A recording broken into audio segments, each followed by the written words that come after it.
daughter's out there, and you can't do anything to help her. He's the boogeyman. He is a smart, manipulative killer.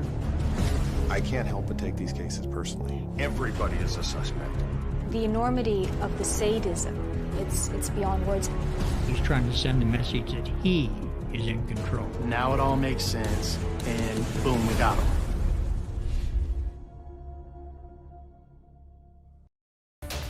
Breaking overnight, fast-moving flames tear through a barn in Bowling Green. Take a look at all of that smoke pouring out of there. There's fire breaking out just before 1:30 this morning at this farm on Devil's Hole Road. Deputies on the scene tell us when they arrived, the entire barn was filled with flames.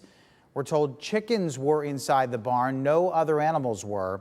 The barn is a total loss, but no people were hurt, and the cause of the fire is still under investigation. Okay, today it is, I don't know if you can see it. There's a fire over there. So, it looks like a barn fire. I don't know if you see it this cramped or not. You can see that yellow, there it goes, a little bit better. There's a fire over there, a big one. Appears to be a barn.